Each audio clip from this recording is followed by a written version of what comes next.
leveraged asset performance. So a lot of us use triple leveraged assets versus a single leverage underline. So for example, SPXL versus SPY. So the green symbol here, the green trace is that of SPY, and you can see SPY went up into February, peaked, and then just dropped. And in, where was that? June, July, August, September. Just about August, middle of August, it was right back up to where it was. But when you look at the triple leveraged, it never got back up to where it was when the big sell-off happened. So the point is the triple leveraged are not something you really want to hold. You really want to trade these things. Because if you would have gotten into the trade in February, you would still be down about, actually down about 30%, and the SPY is basically flat. Here is TQQQ. Here you see the same kind of thing. So TQQQ went up into June. It was back up to the green is QQQ, is back up to flat from the peak. And the TQQQ is still lagging way behind.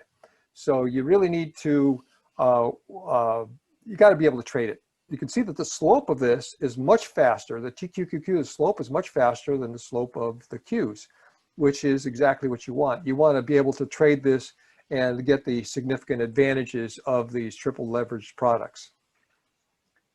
So I use the K stochastic. And I'm going to, let's see here, annotate here. So I'm going to put a couple of arrows on here. So here's a trade that was kind of a nice trade here from here to here. That was my first trade. And then another trade was from here to here. So you can see the profit curves. The bottom down here is the actual profit, the profit from that particular trade. And then it went flat because it was just churning. I was thinking it was churning, but I actually switched over to Steve's trading, and I actually traded it, and then it went back up here again. And I actually tightened up the signal here. I actually tightened my stop up because I didn't take this whole loss. I actually had it up a little bit higher than this. So that was kind of nice. So I'm going to, let's see here. Yeah. Ken, before you go, can you tell us how you use your K stochastics? Okay, just sure. remind us, because it comes up a lot. I think it's a very valuable indicator. I think more people can benefit. Yeah, so it's available. It's available online. It's available if you go to ken.access profits and look at the TradeStation code area. You can see it there. I've encoded it. Tim Sire actually coded the indicator here, this the stochastic, K stochastic on the thing, and that basically tells you when you should be entering. So this is the little vertical line when it turns from red to green says to buy. So you bought, there's a buy signal here, and then there's this yellow signal here, which is the adaptive moving average. And once it drops below the adaptive moving average, if it goes below the bar that crossed below it, that's when you get out. So it actually got out right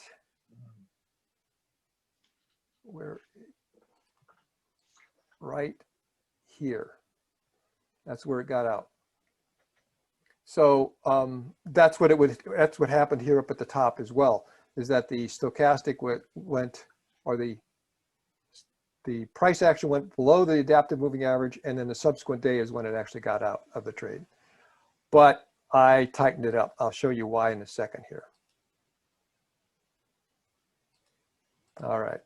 So here's a performance comparison. I originally was trading QQQ, and then I ended up trading, I don't remember what it's called anymore, but it's a double. And then somebody told me about the triple, so I was trading the TQQQ. And I thought that was doing pretty good.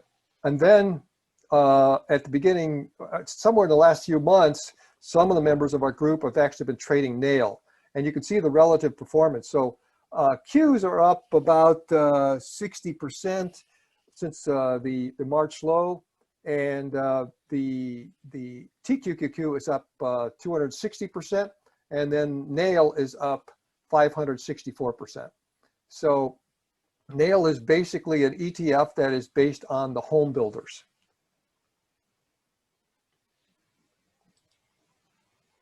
So another way to get even more leverage is to use futures, and you get about 50 times leverage. So this actually shows the NASDAQ futures. On the top is white, and that's correlated to this one there down here in the bottom, this white one. The orange one is the spiders, and the blue one is the QQQ, which are the unleveraged products at all. And I plotted those, and you see those things are down. They basically didn't move much. And then we have the nail, which is yellow, and the green, which is TQQQ. And so what I did is I plotted them based on, hold on a second. Oops.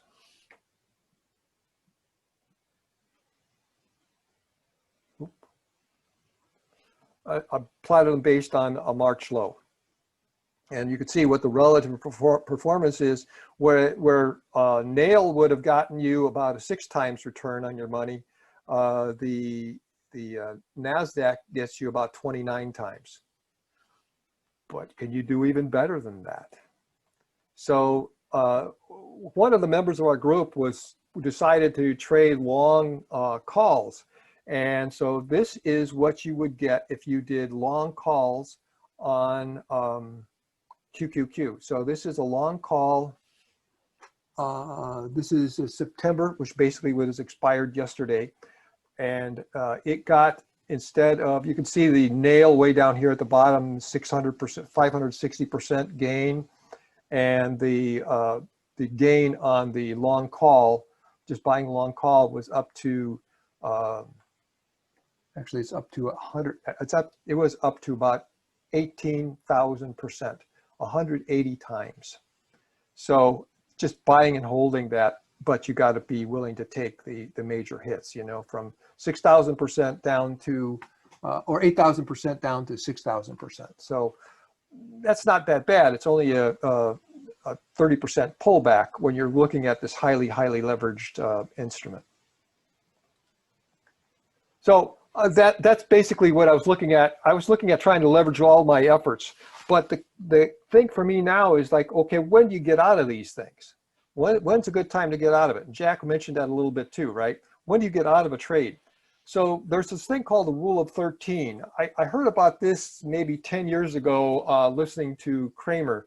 And he claimed that once you have a trend that goes on for 13 bars, that it kind of saturates. It's basically about as far as the thing is going to go.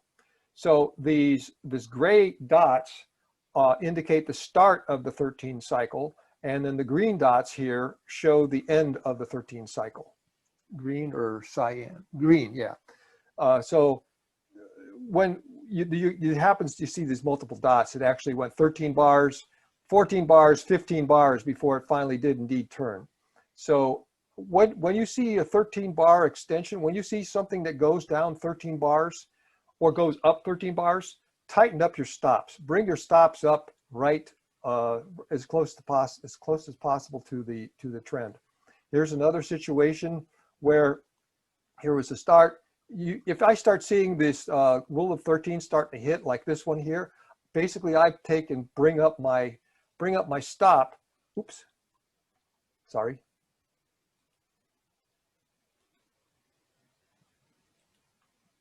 I bring up my stop to just under the previous day's low, and then just follow it up. So it works pretty well. And you would, if you look at these charts here, you see a, let's see, annotate here. I'm going to annotate, put a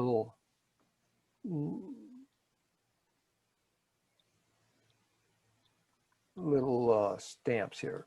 So basically you would exit right there. You would have exited right there. And you would have exited right there. So, and then of course this one here, you would have exited right there. So to me, those are pretty good exits when you see a rule of 13 hit. And it's basically, if you have a higher high, higher low, or a higher close, that is considered a higher, a moving up, and stick with the rule of 13.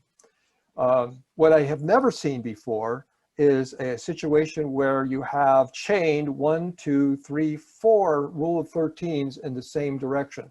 Usually what happens is you get a rule of 13 come, and then the thing backs off, and that's exactly what happened here.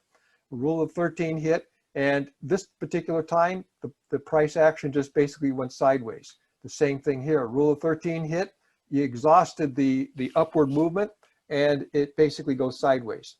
Here, it exhausted the upward trend, and that's when it broke.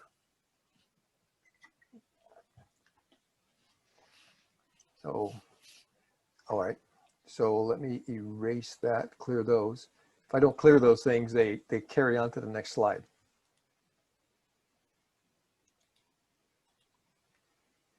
And Jack, this is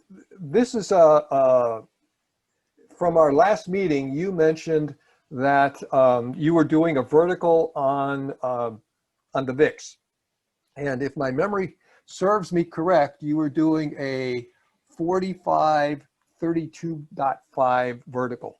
And so what I did is I started it. This is the day bar here. Oops. This is day bars, and this was just after the meeting, and it went up beautifully. And then these are on TradeStation, I can actually plot the price curves, and then I also plot the change, or the delta between the two. So I'm basically looking at the vertical price action. So it started out here about $2. It went up to about 360. Were you able to take profit there, or? No, I was too dumb. I stayed in it for more profits. Called greed. Yeah, it's kind of hard with options to see where the value areas are. I should have placed it more on VIX itself, and should have gotten out around 350. So one of the things that Tushar keeps on telling me, he says if you get a 50% return, he exits. And in this case here, so $2 would have gone up to $3, and it would have been an okay exit. Yeah. That would have been a nice little profit on the thing. Then the key is that, did you cut yourself short or not? That's the question. Well, I was actually playing a cycles trade on this, and we when it went up, it wasn't quite the bottom of the SPX cycle. So I thought we would go down some more. I mean, the trade would be more profitable. Yeah. And as it turns out, VIX has performed horribly as we have been coming down. As the price, we had a 10%, almost a 10% pullback, but VIX certainly hasn't indicated that. Right. And so I just saw something from Liz Ann Saunders. I get her tweets, and she was saying that it was surprising that the volatility didn't increase more than that. So the thinking is that that the fear isn't there yet. There's very, very little fear in the market. So it's a good chance for it to keep on heading upward. So right. So anyway, all right. So what to do on Monday? For me, I'm going to be sitting on my hands pretty much. Although I'm looking at, the Jack's thing about the VIX last month, and seeing this happen, that would have been a nice 50% gain on that VIX trade. For me, I'm going to be exploring VIX options for some sort of election event. So I'll be doing something for in November. I'll do something on the November VIX expirations. So anyway, so that is, let's see, that is all that I had on my, so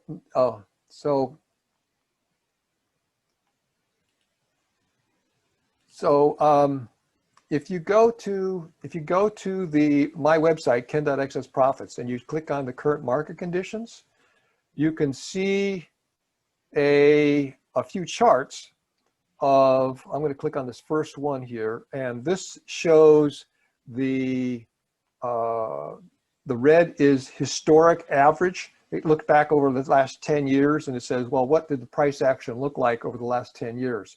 And you can see where the magnitude isn't so much of an interest. The more interesting thing is the changes. So you can see from, let me draw here a little bit. From here to here, you see a down slope. Here to here, you see an upslope. So those things are more interesting. And where you see the bottoms, you see a little, this particular one shows a nice bottom. So it correlates pretty well. So there's things that happen through the year that tend to be correlated and produce action, some price action in the immediate term. And now what we're seeing, we should see a change here to the price till basically the 1st of October. So I'm basically sitting on my hands and waiting for this thing to start turning back up. So that's one.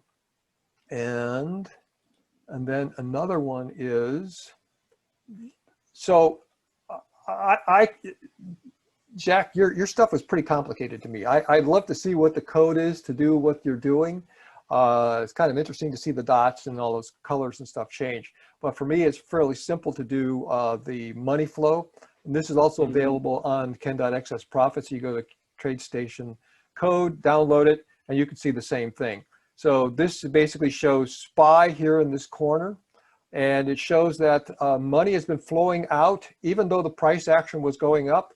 And it spiked, of course. This was the short covering. We actually had money is flowing out of SPY there. So let me change this a little bit here. I'm going to annotate a little bit more here. So you see money is flowing out of this. This is the small cap. And the money is flowing out here, but it's basically flat. It's been going flat for a while. This is the technology cues, and the money is flowing out of it as far as I can see. I don't see it turning. And the large cap is the same thing. It's going out. You see the money is flowing out. The thing that's surprising me is the transportation. You see transportations are going up and you have money flow going in. And you see in materials. So this is when I mentioned FCX. You see FCX is doing extremely well. That's a great material company, producing, they mine gold as well as copper. So that is a really nice indicator to me that basically shows that the underlying market segment is participating in some sort of a rotation or a rally. And this is China's going down. The TLT, the bonds, basically bonds are going flat or just down a little bit. And the finance is starting to pick up. So we're actually seeing a little bit of money flowing into finance. And then one other one here is these pullbacks. So I monitor or try to annotate what's going on historically in the stock market. What events happen? This is the coronavirus here at the top that kicked off and knocked everything down, right? And then here's the $2 trillion stimulus package. And what I don't have is any significant news that happened up here near the top. Does anybody in the group know of anything that that happened right up in here? Because I couldn't see anything in particular other than row of 13. That's the only thing I can come up with. Yeah, there was some cycle-based information. We were expecting the low there between September 9th and 12th. What happens is there are weekly cycles and then there are daily cycles in the market, and they both coincided right around that time frame. But usually it's a news event. It's a low. There's a famous cycle researcher called Dr. Nenner. He says, I don't ask whys, I just ask what's.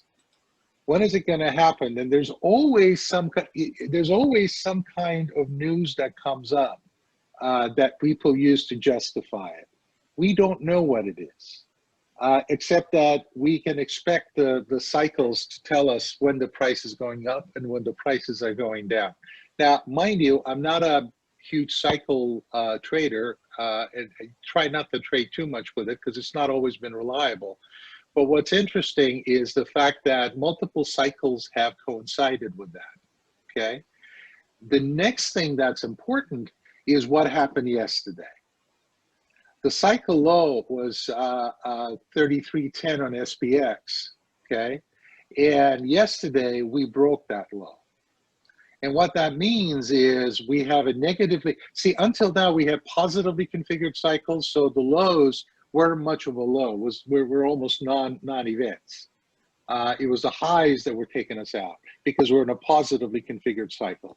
Now we're on a negatively configured cycle, and what that implies is not very likely that we're going to take out the almost 3,500 high on the SPX now, because we're in a negatively correlated cycle. Okay, so yes, when it starts moving up, and it probably will at some point, we're not likely to take out the highs anymore. Really? Yes. Well, I could see it. I could see it actually running to the end of the $2 trillion expansion. But then, if there's another injection of cash into the economy, wouldn't that tend to also tend to push it up? Everything is possible. Look, on the last FOMC meeting, okay, things couldn't have been clearer. It was nice. It was smooth sailing till 2023. It was all good. Everyone's, there's really no negative news, and the market takes a dump. I think we're looking for bad news, but I think the market has changed. We were all looking to short when the market was going up because we said, hey, the Wall Street and the Main Street are so far apart. Economics will prevail at the end, and it didn't, right? Because every time there was negative news, something happened to push the market up because people were expecting the government, the Fed, to do something that'll push the market up. So bad news was actually moving the market up. Now we're talking about potential, a vaccine coming maybe in a few months. We're talking Fed saying everything is kind of nice. We're going to keep the interest rates low. The situation is good. Unemployment is going down. So they're probably not going to do much to prop up the economy. And maybe that's what's helping things to go down. It's really weird. I've never seen this before. But I do think that good news, bad news effect on the market has been inverted. Well, actually, I see a rotation happening. That's what I was trying to show with the money flow, is that you can see the rotation is actually happening into the materials and into transportation. So if you want to bet on something, FedEx is just kicking butt and taking names. So hey, I got a couple of questions here I wanted to address. Let's see. Which one was it here? Is there code for Rule of 13? Yeah, it's real simple stuff. I don't know if I actually put it onto Ken.excess profits in the code, trade station code area. Yeah. I had a few comments on some things you're talking about. You mind?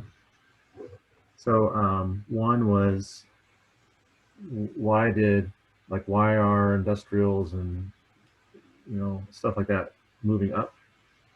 I think what was the event? I think Jerome Powell, when he came out and said he's going to keep inflation rates at near zero through 2023. Uh-huh. That speaks inflation, and whenever you're in an inflationary environment, commodities do well. Also, Right. the spread between the Russell and more growth indexes like the Nasdaq have been more spread has been wide as wide as we've ever seen, and so this week we saw the Russell perform a lot better than the other indexes, and they kind of played catch up. As far as the VIX, I think what's happening with the VIX is you've got a lot of people that were buying hedges with their longs. And so as they sell their longs, they unwind their hedges. So they sell their puts basically. So that's how you could have the market go down and also the VIX go down. Huh. Because the VIX is based on SPX puts. Good point. Good point. I will have to think about that more after the meeting, but okay. All right. Just my thoughts. Yeah, good. Thanks. Some of us actually attended a class called the Investools.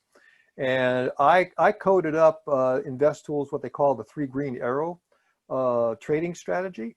And I can show that if you want. I mean, oh, I have at the bottom here an implementation of the Investools 3 green arrows, 3 red arrows. This is QQQ. And you see, hopefully people can see this. There's an arrow, red arrow here, red arrow here, red arrow here. And that indicated a sell, a clear sell. When you have those 3 things happening on the same day, that basically just says get out of Dodge. Same thing if you had 3 green arrows all lined up, that would say opportunity. You gotta basically bet the farm on it. Here you have a green arrow, a green arrow, a green arrow, and that would have been your entry. So you would have entered this trade, and then here's where you would have exited. 3 green arrows to enter, 3 green arrows to exit. So this code is available. It's in Ken.XS Profits. Go down to TradeStation code, and you can pick that up and put it on your TradeStation. But it's a whole package. So that would be. So we had. FCX was the other one we had that we were talking about. So FCX. So FCX, this was the 3 green arrows here, 3 green, green, green, green. So this would have been the entry for the trade. And there are no indications of any red arrows on the moving average. So you basically just stay in this trade. There's no reason to exit FCX at this point in time. And then there was Amazon was the other one, was another one there. And Amazon had 3 red arrows here. So red arrow, red arrow, red arrow. So yeah, same thing, exactly the same confirmation that Jack had. To me, 3 red arrows, 3 green arrows, it's a little bit easier to pick off. That was a really nice trading system. The other thing that I like is confirmation, is I like to see this money flow. This is 30-minute bars in this chart here. And the money flow on FCX is nice positive money flow. So money is flowing into the thing, and we have a nice upward trend. So those 2 things together, that sounds like a good indicator to me to still be able to get into FCX and still ride it for some more money. Another one is CAT, and CAT was going along nice with the money flow, and then there's a step. So somebody big dumped a lot of stock here, and but the trend is still basically up. So and we see that the materials mining, those kind of things, CAT is still a potential.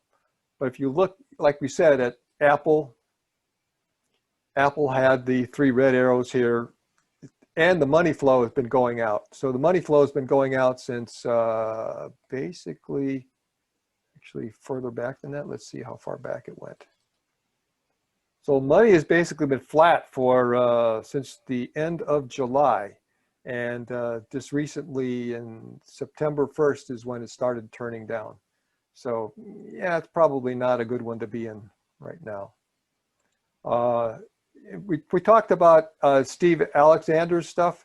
He's been trading nail and what else right now, Steve? Nail is one of them, right?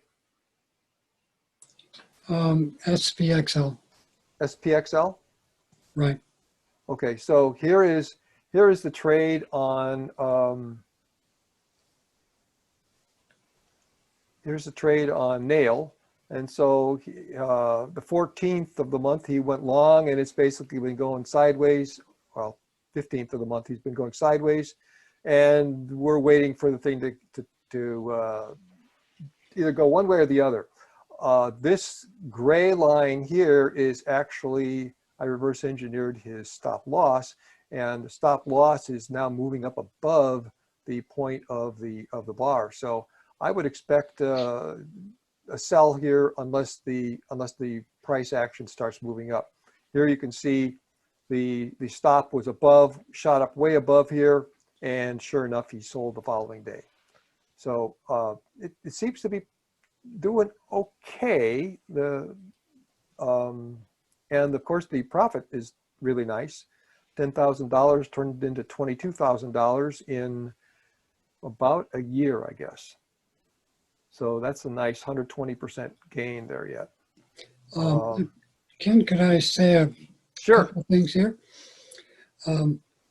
As far as I know, I'm the only person who tweets their trades before they do them.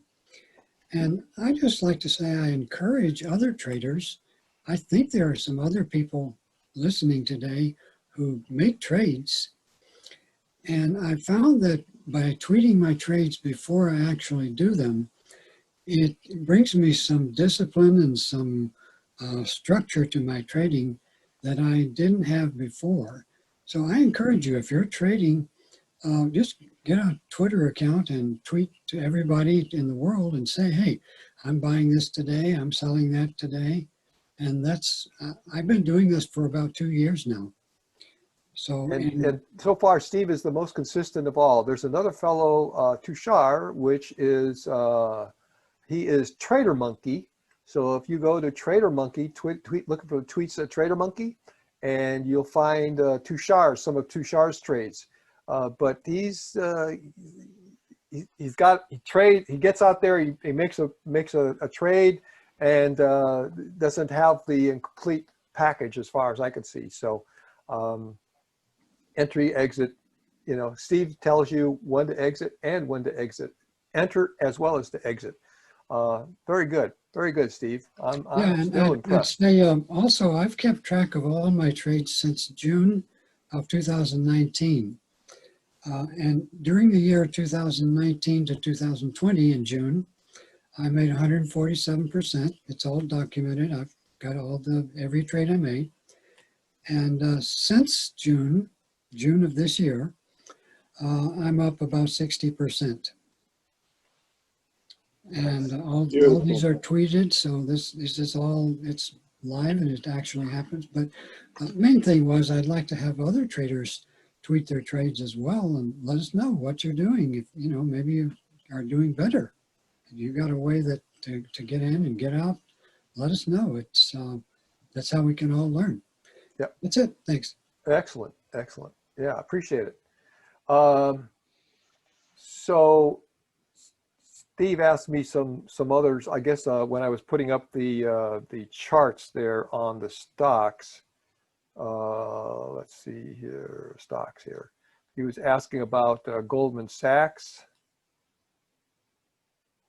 So Goldman Sachs, it actually had, so on the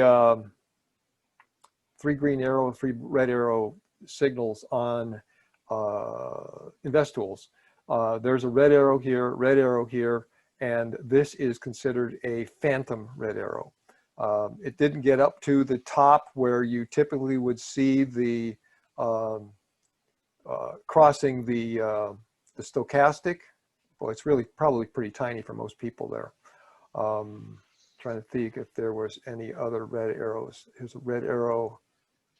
You want to see red arrows that are unbroken by green arrows. So red arrow, red arrow, red arrow. So those were the 3 red arrows here, and that would have gotten you out back in here, which actually would have been a pretty decent exit. You wouldn't have had to live through all of the sideways movement of Goldman Sachs there. And so what was it? Goldman Sachs, J&J, Johnson & Johnson.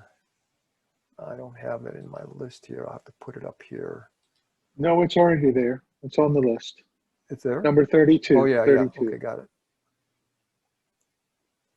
So Johnson & Johnson, that's all 3 red arrows here. So basically, yeah, stay out of it.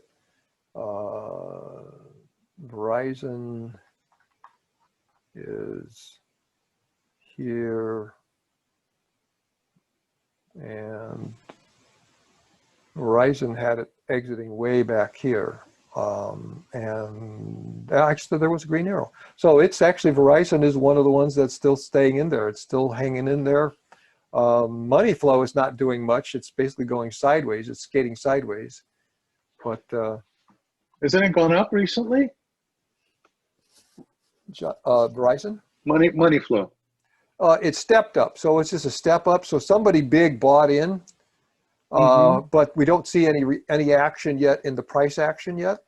So prior to that, you look at it for the last 2-3 weeks, and it's basically been skating sideways. So it's like, yeah, it's like not something that I would get excited about. General Motors, I don't think I have General Motors on my, or maybe in a Dow.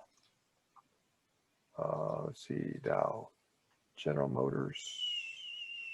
Oh no, General Motors isn't even in the Dow anymore.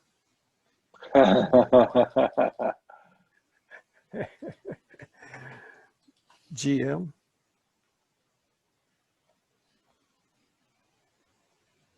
So GM has been skating sideways, and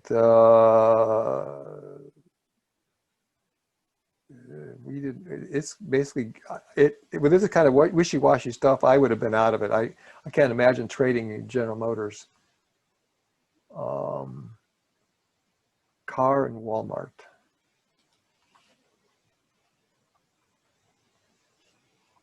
So Car is dropping. That is Avis budget rent-a-car. The money is flowing out of it. 3 red arrows. I wouldn't touch it. And then Walmart.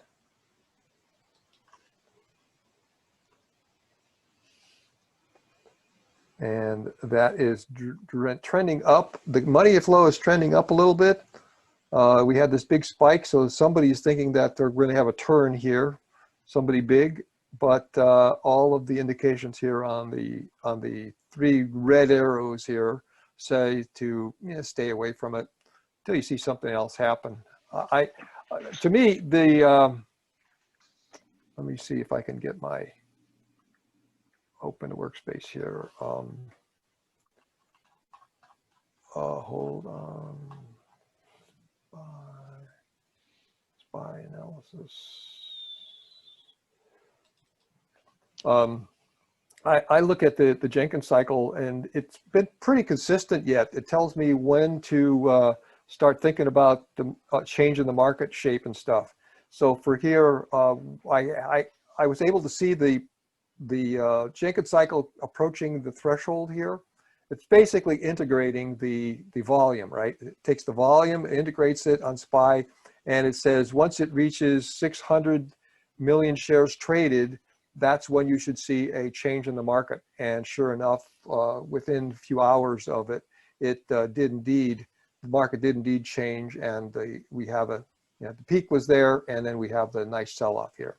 So we're right now in the next phase of this Jenkins cycle, and we have 2.4. Let me see if I can highlight that. Annotations here, draw here. So you can look right here, and there is 2.4 bars remaining in this cycle. So about Wednesday, you should see something happen about Wednesday. Either we should see a major drop. We're like what Jack was showing is that a lot of the stocks that he was looking at all see negative, a bear indication, and we were showing money flow is going down. So for me, I would be betting on the short side as well, for the next 2.4 days. So if come Monday, if you want, you may want to consider buying some puts on the market. And with SPY, you can actually do that to expire on Wednesday. So just an idea, not necessarily the be all end all, but something to consider. And anything else? Oh yeah, here's one other interesting data point. So people talk about lunar things and, you know, is it real or is it not real? These dots over this are full moons. And what's kind of interesting is that when the full moon happens, the market goes goofy. It can go goofy up, or it can go goofy down. And I just keep on plotting this historically, and lo and behold, like what Jack says, there was this huge spike in price action. People were crazy, and it's a full moon. It seems to correlate more often than not. Here's another one where the full moon basically pushed the market up here again. So it's like, yeah, there may be something. This one here was kind of crazy, and then it pushed the market down, and then from that point on, it fell down. So, Ken? Yeah. Yeah, you know, don't laugh, but I'm also marking the full moon on my calendar too. But in addition to full moon, I'm also marking the new moon as well. Right. So some people do that. Yeah. And the interesting thing is, within 2 to 3 days of the date, something interesting, like you said, happens. And guess what? September 17th was the new moon, and September 18th we have this big down move. Just saying it. Okay? Yeah, It's just an observation. I hear you. I hear you. It's kind of bizarre, but when I see, especially when I see it hit, when I see these things really bizarre moves, and it's correlating to the full moon, it's like, okay, something bizarre, and I can't account for it other than the hysteria in the market. It's like people are wacko, and that's what we're measuring right now, is the wackos out there. Right. So that's all I had. Does anybody else have any comments? I'm gonna open. So we're reaching the end of the session. I want to thank everybody for attending, and hopefully people have learned something from this. I hope that you guys have a good week ahead, a good profitable week. Jack, do you have any last words of encouragement? May you have if you're observing the Joshin year, may you have a peaceful, happy, healthy, and very profitable year. And I really hope the next 12 months will bring a lot more happiness than the last 12 months. All right. All right. Well, thank you, guys. I will be shutting it down here. Okay. Thank you, Ken, for organizing this. Thank you. Yep. Thanks very much. And I got some applause here. I can see applause coming in. That's great.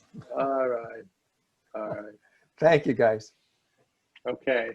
Bye-bye. Bye.